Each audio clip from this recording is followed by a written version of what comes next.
అసలు ఈ procedure ఎలాగనిది? Because మీరు యాక్టింగ్ అనేది ముందు నుంచి ఉందంటున్నారు. అవును. ఉండి ఎడిటింగ్‌ని చూజ్ చేసుకొని దీని నుంచి యాక్టింగ్‌కొద్దాం అనేది అసల ఇది అంతు చిక్కని మ్యాప్.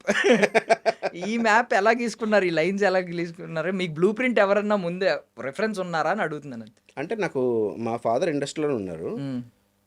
నాన్నగారు కూడా నేను పుట్టక ముందు నుంచి యాక్టింగ్ సైడే ఉన్నారనమాట. హ్మ్. స్టేజ్ షోస్ చేయడం అంటే డ్రామా ప్లేస్ చేసేవాళ్ళు హ్మ్. బాగా ఎక్కువ.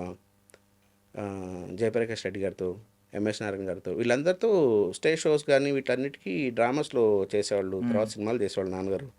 నాకు ఫస్ట్ యాక్టింగ్లోకి రావాలని ఇన్స్పిరేషన్ ఫస్ట్ మా నాన్నగారే. హ్మ్.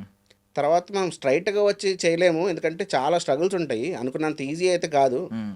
చిన్నప్పుడు మనకు తెలిసినప్పటికేంటి మనం వెళ్తాము, చైల్డ్ ఆర్టిస్ట్గా వస్తాము, వెంటనే సినిమాలు వచ్చేస్తాయి, తర్వాత టకటక చేసుకుంటూ వెళ్ళిపోతాం, లైఫ్ సెటిల్ అయిపోద్ది, ఇట్లాంటి ఆలోచనలు ఉన్నాం. హ్మ్.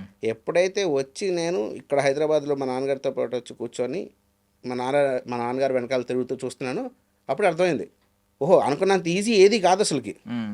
దూరపు కొండలు నూనెపన్నట్టు చూడడానికి రెయిన్బో చాలా బ్యూటిఫుల్గా ఉంటుంది కదా. హ్మ్. అలాగా దూరం నుంచి చూసినప్పుడు చాలా అందంగా అనిపించింది, ఎగ్జైటింగ్మెంట్ అనిపించింది. హ్మ్. ఇక్కడికి వచ్చిన తర్వాత అసలు నిజమైన కష్టాలు ఏంటో తెలియడం మొదలైంది. హ్మ్.